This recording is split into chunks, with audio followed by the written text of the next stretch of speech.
ముందర నెల్లూరులో వక్ఫ్ బోర్డ్ స్థలం ఏదైతే జామియా మసీద్ కి సంబంధించి 13.5 ఎకర్స్ 250 కోట్ల విలువ చేసే వక్ఫ్ బోర్డ్ స్థలంలో వక్ఫ్ బోర్డ్ చైర్మన్ గారు ఇప్పుడున్న మంత్రి నారాయణ గారు వచ్చి సిఎస్ఆర్ ఫండ్ కిందన దానికి 10 నుంచి 15 కోట్లు తీసుకుని వచ్చి 5 ఎకరాల్లో స్కూల్ కడతారు అని చెప్పడం జరిగింది.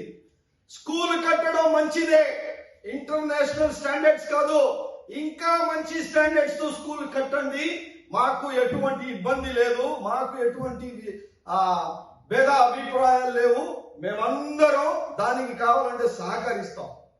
కానీ సిఎస్ఆర్ ఫండ్స్ తీసుకొని వచ్చి 5 ఎకరాల్లో కడతారు అంటే దానికి ఎవరు రెస్పాన్సిబిలిటీ? ఆ సిఎస్ఆర్ ఫండ్ ఏదైతే ఉంటే కార్పొరేట్ సోషల్ ఫండ్ తీసుకొని వచ్చి ఒకరు 2 కోట్లు ఇస్తారు, ఇంకొరు 5 కోట్లు ఇస్తారో, నారాయణ గారు ఇస్తారో, లేకపోతే ఎవరు ఇస్తారో చేస్తారు. దానికి నడిపించేది స్కూల్ ఎవరు అంటే 250 కోట్ల విలువ చేసే ల్యాండ్ 5 ఎకరాల్లో స్కూల్ కడతారు. ఈ స్కూల్ కడతారు, ఓకే.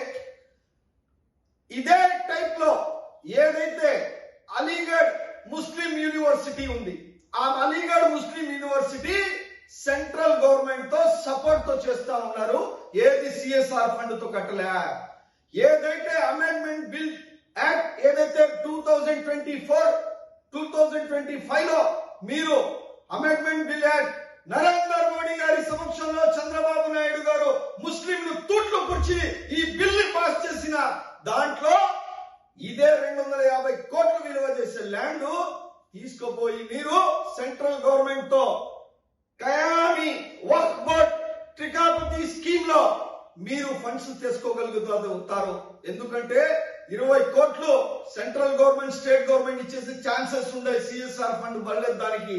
అదే విధంగా సహారీ వక్ఫ్ బోర్డ్ సంపత్తి వికాస్ యోజన కింద తెచ్చుకోగలుగుతారు. ఇది శక్తి సామర్థ్యాలు ఉండేది. మీరు నరేంద్ర మోడీ గారికి సపోర్ట్ చేస్తుండేది, మీరు చంద్రబాబు నాయుడు గారు అమెండ్మెంట్ బిల్ యాక్ట్ పాస్ చేసింది. అందుకని సిఎస్ఆర్ బిల్లు దీనికి పడలేదు, సిఎస్ఆర్ ఫండ్స్ మీకు పడలేదు. ఈ బిల్లు ఏదైతే అమెండ్మెంట్ బిల్ ఉందో దాని కిందకి మీరు బ్రహ్మాండమైన ఇంటర్నేషనల్ స్కూల్ కట్టొచ్చు, దాని తర్వాత కమర్షియల్ జోన్ కాంప్లెక్స్ కట్టొచ్చు, మసీదు కట్టొచ్చు. ఒక దానా భేదాలు అవసరం వక్ఫ్ బోర్డ్ కి లేదయ్యా. వక్ఫ్ బోర్డు స్థలం ఉంది, ఎవరైనా కట్టొచ్చు. నారాయణ గారు, ఇదే నారాయణ గారు, ఈయన పని ఏం తెలుసా? మంత్రి గారి పని ఏం తెలుసా? ఈయన వచ్చి తూనే మేరే కాన్ కో ఖుష్ కియా, మైనే తేరే కాన్ కో ఖుష్ కియా. నారాయణ గారు చెప్పింది ఇదే. ఏమిలా గోషా హాస్పిటల్ ఉంది, దాన్ని పిల్లర్లు ఎత్తేసారు. పిల్లర్లు ఎలక్షన్ ముందర పిల్లర్లు ఎత్తేసారు. దాన్ని కట్టింది ఎవరు? వైఎస్ జగన్మోహన్ రెడ్డి గారి గవర్నమెంట్ లో మాజీ మంత్రి వర్యులు కట్టింది. షాదీ మహల్ ని పిల్లర్లు ఎత్తేసి వదిలేశారు. కట్టింది ఎవరు? వైఎస్ జగన్మోహన్ రెడ్డి గారి ప్రభుత్వంలో మాజీ మంత్రి వర్యులు.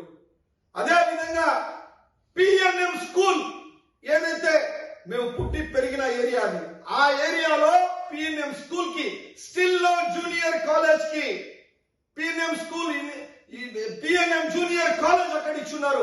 స్టిల్ లో దానికి పర్మిషన్స్ లేదు, ఆ పర్మిషన్స్ కూడా ఇవ్వలేదు. దాని గురించి నేను ఫైల్ తీసుకొని మాట్లాడదలుచుకుంటున్నా. అదే విధంగా స్కూల్ కట్టడం మాకు ఇబ్బంది లేదు, మేము 100% సహకరిస్తాం. శంకుస్థాపన చేస్తున్నారే 4వ తారీఖు, మీరు ఏమైనా ప్లాన్ ఇస్తున్నారా? స్కూల్ ప్లానింగ్ ఇస్తున్నారా మీరు? నేను అడుగుతున్నా. వక్ఫ్ బోర్డ్ సీఈఓకి ఫోన్ చేసి అడిగితే తెలీదు అంటాడు. నెల్లూరు జిల్లా ఇన్స్పెక్టర్ ఫోన్ చేసి అడిగితే తెలీదు అంటున్నాడు. మీరు కట్టండి అబ్బా, బ్రహ్మాండంగా మేమే మీకు సహకరిస్తాం. వైఎస్ఆర్ కాంగ్రెస్ పార్టీ ముస్లిం సోదరులందరూ సహకరిస్తాం. ఆ ప్లాన్ ఏడా? ఒక బోర్డు మీద పెట్టి ఇంత బ్రహ్మాండమైన స్కూల్ వస్తుంది అనేసి మీరు శంకుస్థాపన ముందర పెట్టండి. ఎక్కడుంది ఆ ప్లాన్? ఆ 5 ఎకరాలు మీరు కట్టే ప్లాన్ ఏడుంది? పలానా వాళ్ళకి ప్రైవేటైజేషన్ మనం స్కూల్ కట్టిన తర్వాత మనం ఇయ్యము అని పెట్టండి. ఎక్కడ చేస్తున్నారు మీరు? అది అది ఏమి చేయకుండా మీడియాలో తూనే మేరే ఖాన్ కు ఖుష్ కియా మైనే తేరే ఖాన్ కు ఖుష్ కియా అని చెప్పడం మంచి పద్ధతి కాదు. మీరు చేస్తే పని సక్రంగా చేయాలనేసి కోరుకుంటూ, నారాయణ గారు అబద్ధాల్లో ఎవరైనా జల్లెడ పడితే చంద్రబాబు నాయుడు గారి తర్వాత ఒక్క నారాయణ గారే అని చెప్పదలుచుకుంటున్నా. ఇకపోతే నిన్న రౌడీ షీటర్ల గురించి మాట్లాడారు. ఆ రౌడీ షీటర్ల గురించి మాట్లాడారు నారాయణ గారు. భయంకరంగా ఇరుక్కుపోయినారు. దాని గురించి మా ఎమ్మెల్సీ గారు మాట్లాడారు. నిన్న నేను మేయర్ గారు అని చెప్పను కానీ అది తాత్కాలిక మేయర్ కాబట్టి అది రూప్ కుమార్ యాదవ్ గారు, ఆయనకి నేను చెప్పదలుచుకుంటున్నా. అయ్యా మా ఎమ్మెల్సీ గారికి, పర్వత్ రెడ్డి చంద్రశేఖర్ రెడ్డి గారికి ఆయనకి తెలీదబ్బా, మేయర్లు గోవా నుంచి కార్పొరేటర్లు గోవా నుంచి తీసుకోపోవడం తెలీదు. ఆయనకి తెలీదమ్మా, ఆయనకి తెలీదు. కార్యకర్తల్ని వాడుకొని వదిలేయడం ఆయనకి తెలీదు, మీలాగా తెలీదు. అయ్యా రూప్ కుమార్ యాదవ్ గారు, ఆయనకి తెలీదు. ఆయనకి ఎందుకు తెలీదు అంటే మీరు స్టూడెంట్లకి ర్యాలీకి పిలుచుకున్నారు కాబట్టి తెలీదు.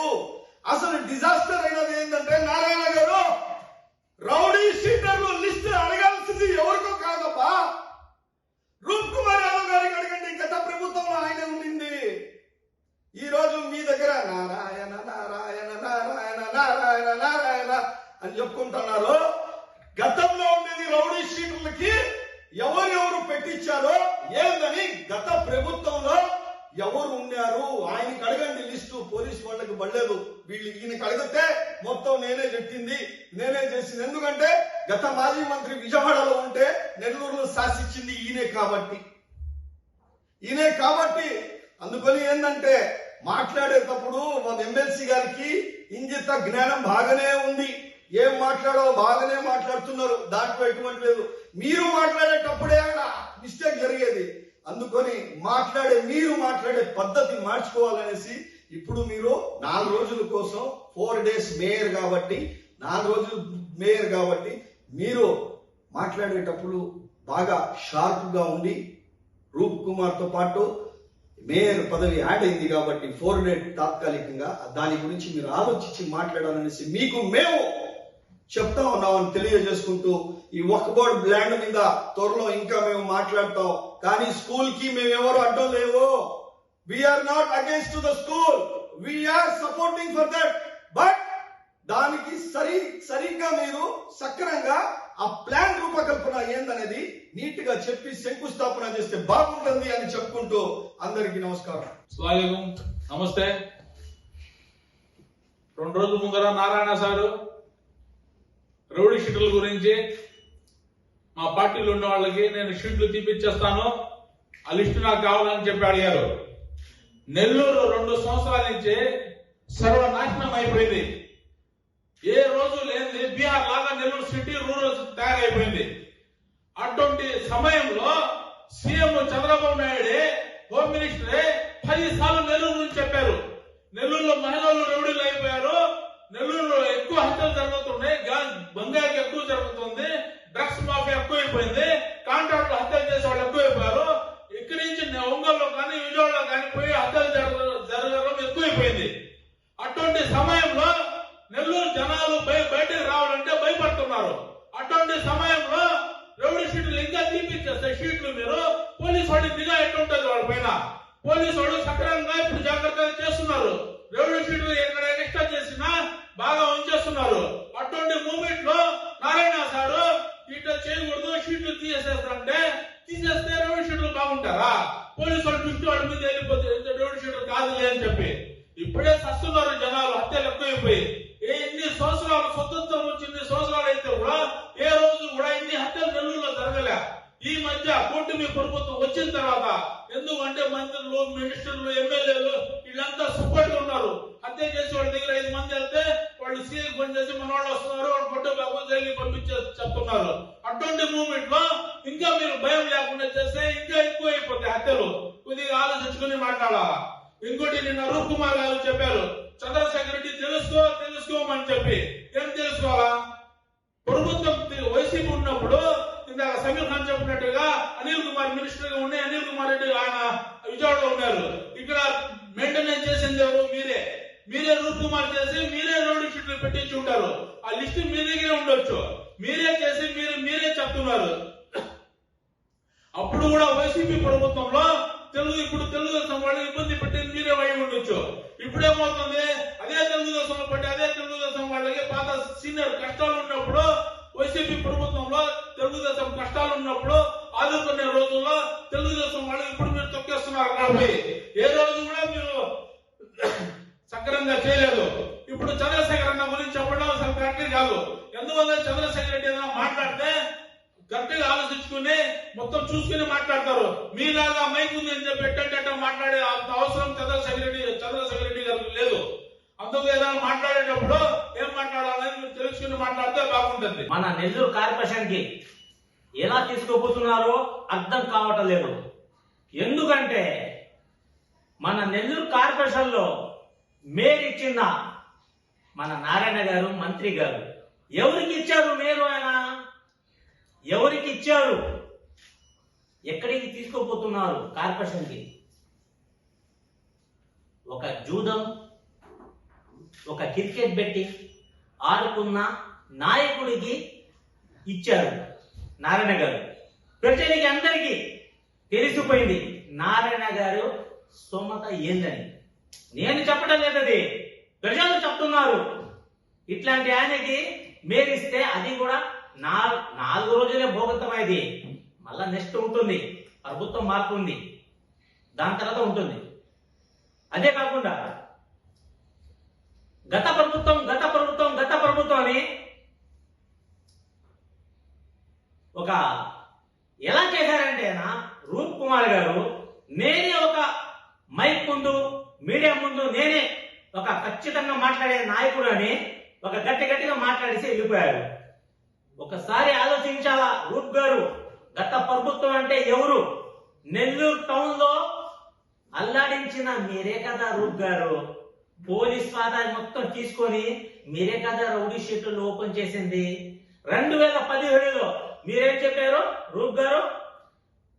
3000 మందితో కాన్ఫరెన్స్ లో నారాయణ గారు, అది కూడా గోడ పక్కన మాట్లాడలేదు, 3000 మందితో మాట్లాడారు నారాయణ గారు.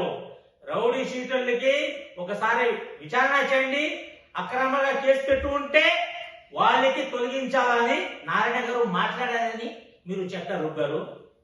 2017లో మీ పక్కనే ఉన్నారు గోగుల నాగరాజ గారు. ఆయన ఒక కార్పొరేషన్ ఆఫీస్ లో ఒక కౌన్సిలింగ్ ఉన్నప్పుడు ఒక గలాటా జరిగితే దాంట్లో రౌడీ షీట్ ఓపెన్ చేశారు. పాప ఆయనకి ఎంత మంచి వ్యక్తి ఆయన గోగుల నాగరాజ గారు. అప్పుడు ప్రభుత్వం ఎవరండి? అప్పుడు మినిస్టర్ ఎవరు? ఎవరండి? 2017లో తెలుగుదేశం పార్టీలో ఎవరు ఉన్నారు అప్పుడు మినిస్టర్? నారాయణ గారే కదా. ఆయన రౌడీ షీట్ ఓపెన్ చేసి అక్రమంగా కేసులు పెట్టించి మళ్ళా ఆయన రౌడీ షీట్లకి తొలగిస్తారా? అక్రమంగా కేసులు పెట్టు ఉంటే ఏం నారాయణ గారు, ఇట్లాంటి రూప్ గారికి మీరు మేయర్ ఇచ్చి ఏం మాట్లాడుతున్నారు? ఆయన మైక్ ముందు మీ పరువు తీస్తున్నారు నారాయణ గారు. ఒకసారి ఆలోచించాలా నారాయణ గారు. అది కూడా మైపాడ్ గేట్ దగ్గర బంకులు ఇచ్చారు. 120 బంకులు, ప్రతి బంకుకి 1,00,000 రూపాయలు ఇచ్చారు నారాయణ గారు అని ఒక గొంతు వేశారు ఆయన రూప్ గారు. 2 లక్షలు బ్యాంక్ ఇచ్చింది. 2 లక్షలు బ్యాంక్ ఇచ్చిన తర్వాత మీరు దాంట్లో 50,000 ఇచ్చారు. దానికి 5 ఏళ్ళు 4,800, 3,600 ఒక బంక్ కట్టాలని ఒక పిటిషన్లు కూడా వచ్చాయి. అది కట్టున్నారు, మన వాళ్ళు కూడా ఉన్నారు దాంట్లో. అప్పుడు మీరు ఇచ్చింది ఏంటి? 1,00,000 రూపాయలు ఇచ్చారా? ఏడ ఇచ్చారు? 50,000 ఇచ్చి 1,50,000 బ్యాంకు అంటే టోటల్ 2 లక్షలు ఇచ్చారు. మీరు 5,000 కట్టాలా? 5,000 కట్టాలంటే ఆ అమౌంట్ అక్కడ అయిపోయింది కదా. మీరు ఎక్కడ ఇచ్చారు? రూప్ గారు ఏం మాట్లాడుతున్నారు? ప్రజలకి అంత కూడా మోసం చేయకూడదు. అది కూడా మీరు 120 బంకులు ఇచ్చారు కదా. తెలుగుదేశం కార్యకర్తలకి ఎంతమందికి ఇచ్చారు? మీరు నారాయణ గారు ఎంతమందికి ఇచ్చారు మీరు? ఒకసారి డీటెయిల్స్ చేయండి. మీరు ఓన్లీ క్యాంప్ ఆఫీస్ లో స్క్రీన్ పెట్టి ఎవరెవరు థంబ్ చేశారు, ఎవరెవరు వస్తున్నారు అది కాదు చూస్తున్నది. తెలుగుదేశం కార్యకర్తలు ఎలా కష్టపడారు, 4.5 సంవత్సరం కష్టపడ్డారు కదా. 4.5 సంవత్సరం మీరు లేరు కదా నారాయణ గారు. మీకు ఎలా తెలుస్తుంది బాధ తెలుగుదేశం కార్యకర్తది? ఎలా తెలుస్తుంది? ఇట్లాంటి వాళ్ళు రూప్ గారు మీ గురించి ఇలా మాట్లాడుతుంటే మీ పరువు పోద్ది. ఇట్లాంటి వాళ్ళకి మీరు ఇచ్చేది మేరు. క్రికెట్ బెట్టింగ్ ఆడే వాళ్ళకి మీరు మేరు ఇచ్చేస్తే మీ స్తోమత ఏందో అందరికీ తెలిసిపోయింది. గత 2 రోజుల క్రితం నెల్లూరు నగరం జామియా మసీదు భూమి ఏదైతే నెల్లూరు రూరల్ నియోజకవర్గంలో పరమేశ్వరి నగర్లో 13.5 ఎకరా గత అనేక సంవత్సరాల నుంచి దాన్ని ముస్లిం మత పెద్దలు నాయకులు కాపాడుకుంటూ వచ్చారు. మరి ఈరోజు ఆ భూమి మీద ఎలాంటి నిబంధనలు ఏమీ లేవు. It is clear property. మరి ఈరోజు నెల్లూరు నగరం శాసనసభ్యులు డాక్టర్ నారాయణ గారు, రాష్ట్రానికి పురపాలక శాఖ మంత్రివర్యులు కూడా ఆయన ఆ స్థలంలో విచ్చేసి ఇక్కడ ఇంటర్నేషనల్ స్టాండర్డ్స్ తో స్కూల్ కడతాము వక్ఫ్ బోర్డ్ స్థలంలో 5 ఎకరాలు అని చెప్పడం జరిగింది. మరి ఈరోజు ఆ స్థలానికి ఆ 5 ఎకరాలు ఏదైతే ఇంటర్నేషనల్ స్కూల్ కడతామంటున్నారో దానికి 15 కోట్లు దాతల నుంచి డబ్బులు తీసుకొస్తామని చెప్పడం జరిగింది. అంటే దాతలు ఎందుకు ఇస్తారు? దాతలు ఇవ్వాలంటే ఆయన దగ్గర పోవాలి, వాళ్ళు చెప్పుకోవాలి. అంటే చందా పరంగా ఒక 10 లేక 20 కంపెనీల్లో లేకపోతే పెద్ద పెద్ద ధనవంతుల దగ్గర పోయి ముస్లిం బిడ్డలు వారికి చదువుకునే స్తోమత లేదు, దయనీయ స్థితిలో వాళ్ళు ఉన్నారు, వారిని చదివిస్తామని చెప్పి మీరు చందా వసూలు చేస్తారా? అంటే ఈరోజు ముస్లింల పరిస్థితి ఎంత దయనీయంగా మారిందో ఆయన నోటి ద్వారా చెప్పడం జరిగింది. అది గమనించాల్సిన పరిస్థితి. ఈరోజు మీరు నెల్లూరు నగరంలో ముస్లింలు ఎక్కువ శాతం ఉండే ఏరియాల్లో 4 చక్రాల బండిలు ఇచ్చేసి దాని మీద పొంగూరు నారాయణ బండి నంబర్ రాసి అంటే మీరు వారిని ఆర్థిక పరంగా ఏదో సమర్థిస్తున్నట్టు అనుకుంటున్నారేమో. అయితే ముస్లింలు ఇంత దిగజారిన పరిస్థితిలో ఉన్నట్టుగా మీరు ఇక్కడ ప్రజల్లో చూపించడం జరుగుతుంది. అయితే గత సంవత్సరం ఈ రాష్ట్ర బడ్జెట్ ఎంత? 2,94,000 కోట్లు మన ఆంధ్రప్రదేశ్ రాష్ట్ర బడ్జెట్. దాంట్లో విద్యాశాఖకు సుమారు 29,000 కోట్లు కేటాయించడం జరిగింది గత సంవత్సరం. మరి అదే మైనారిటీ శాఖకి ఎంత ఇచ్చారు? 4,596 కోట్లు కేటాయించారు మైనారిటీ శాఖకి. ఆ 4,596 కోట్లలో ఎన్ని కోట్లు మైనారిటీలకు ఖర్చు చేశారు లెక్కలేదు. మరి ఈ సంవత్సరం బడ్జెట్ 3,20,000 కోట్లు మన రాష్ట్ర బడ్జెట్. దాంట్లో విద్యాశాఖ కోసం 32,000 కోట్లు బడ్జెట్ వేశారు. మీరు లక్షల్లో వేలల్లో కోట్ బడ్జెట్లు కేటాయిస్తున్నారు. మరియు ముస్లింలు మైనారిటీల కోసం 5,000 కోట్లు బడ్జెట్ ప్రవేశపెట్టారు. గతంలో 4,000 చిల్లర, ఈ సంవత్సరంలో 5,000. అంటే సుమారు 10,000 కోట్ల బడ్జెట్ ఈ 2 సంవత్సరాల నుంచి మైనారిటీల అభివృద్ధి కోసం ఈ ప్రభుత్వం ఇచ్చింది. అయితే ఆ 10,000 కోట్లలో నారాయణ గారు మీ పరిస్థితి ఈ ప్రభుత్వంలో ఏంది? ముఖ్యమంత్రి చంద్రబాబు నాయుడు గారి తర్వాత మీ పొజిషన్ ఈ రాష్ట్రంలో ఉంది. అయితే ఆ 10,000 బడ్జెట్ లో మా కోసం, మా ముస్లిం సమాజం కోసం, మా ముస్లింల బిడ్డల కోసం ఈ ప్రభుత్వం కేటాయించిన 10,000 కోట్లలో 15 కోట్లు మీరు ఇవ్వలేరని అడుగుతున్నాను. మీరు దానికోసం మీరు చందా వసూలు చేయాలా? మరి అది కట్టేదానికి మా వక్ఫ్ స్థలం మీకు కనిపించిందా? ప్రభుత్వం దగ్గర స్థలాలు లేవా అని అడుగుతున్నాను. ఎందుకు ఇలాంటి దిగజారిన కార్యక్రమాలు ఈ రోజు రాష్ట్రంలో జరుగుతున్నాయంటే ఈ కూటమి ప్రభుత్వం వల్ల, మీ ఎన్డీఏ ప్రభుత్వం వల్ల. ఇలాంటి చర్యలు మీరు మానుకోవాల్సిన పరిస్థితి ఎంత అవసరం ఉంది. అయితే నిజంగా నారాయణ గారిని మేము చెప్తున్నాం, మీకు ముస్లింల మీద ప్రేమ ఉంటే, ముస్లింల భవిష్యత్తు కోసం మీరు తహతహలాడుతూ ఉంటే, అయితే ఎన్ని ముస్లిం డివిజన్లు ఉన్నాయో అన్ని ముస్లిం డివిజన్లలో ముస్లిం అభ్యర్థి వైసీపీ పార్టీ తరఫున నిలబడినా కూడా మీకే అక్కడ మెజార్టీ వచ్చింది. అంటే ముస్లింలు కూడా మీరు ఒక ముస్లిం అభ్యర్థిని పక్కన పెట్టేసి మీకు ఓట్లు ఎక్కువ వేశారు. అయితే మీకు బాధ్యత ఉంది. ఈ రోజు ముస్లింల అభివృద్ధి కోసం మీరు కృషి చేయాల్సిన ఎంతో అవసరం ఉంది.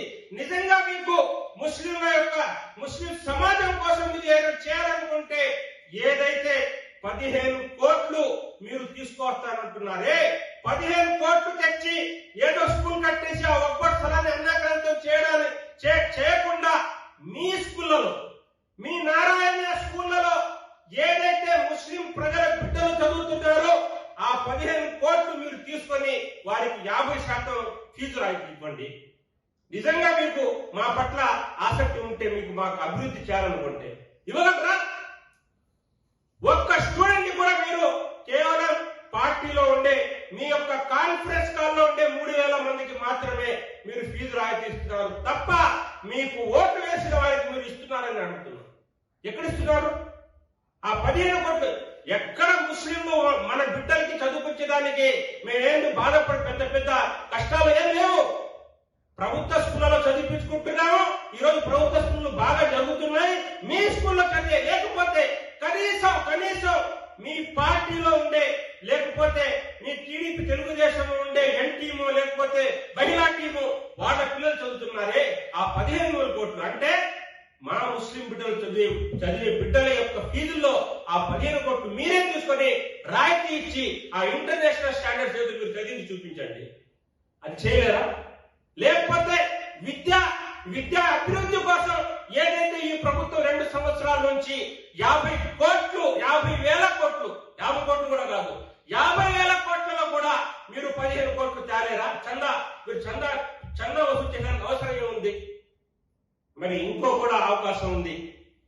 మీకు ఏదైతే నెల్లూరు రూరల్ నియోజకవర్గంలో పరమేశ్వర నగర్ లో ఉండే ఒక్కటి స్థలమే కావాలి, అక్కడే చేయాలని యొక్క ఆలోచన ఎందుకుంటే, మరి ఏదైతే మేయర్ అబ్దుల్ అజీజ్ గారు ఏం చెప్పారు, మిగతా 5 భూములు వాణిజ్య పరిశ్రమలకు మేము కేటాయిస్తామని చెప్పడం జరిగింది.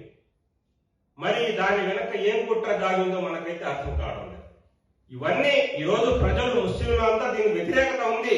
వ్యతిరేకత స్కూల్ మీద లేదు, స్కూల్ మీద 1% కూడా వ్యతిరేకత లేదు. స్కూల్ కావాల్సిందే. మరియు ఏదైతే ఇంటర్నేషనల్ స్టాండర్డ్స్ స్కూల్ కట్టారో దాంట్లో ముస్లింలు పాటు ఇతర మతస్థులు కూడా చేర్చుకోవచ్చు. అందరినీ చదివించండి, కేవలం ముస్లింలని మేము అడగడంలే. అయితే నెల్లూరు నగరం ఇదే రూరల్ నియోజకవర్గంలో మాగుంట లేఅవుట్ లో డిమార్ట్ వద్ద ఏదైతే 8 ఎకరాల 77 సెంట్లు మా భూమి ఉంది. మరి ఆ భూమిని మీ యొక్క శాఖ, పురపాలక శాఖ, ఈ నెల్లూరు కార్పొరేషన్ వాళ్ళు అధికారులు దాన్ని ఆక్రమించుకుని సుమారు 2 కోట్లు ఖర్చు చేసి అక్కడ మట్టి తోలి పహరి కూడా కట్టారు. కనీసం అది 5.5 ఎకరా ఉంది.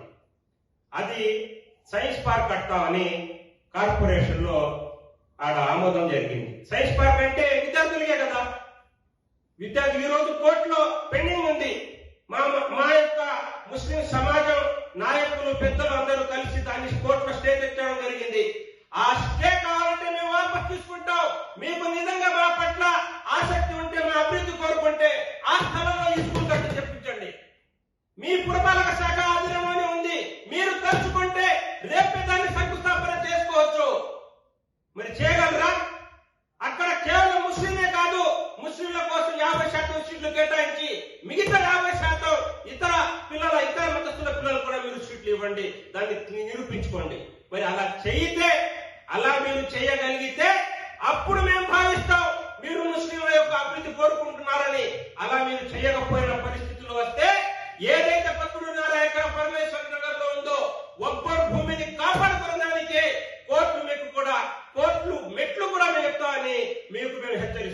చరిత్ర సృష్టించినోడు ఇప్పుడు ఆ చరిత్రని తిరగరాయబోతున్నాడు. అబద్ధాల గోడల్ని బద్దల కొట్టి నిజాలను రాగా మీ ముందుంచబోతున్నాడు. నిజమైన వార్తల కోసం వెంటనే డౌన్లోడ్ చేసుకోండి రా యాప్ని.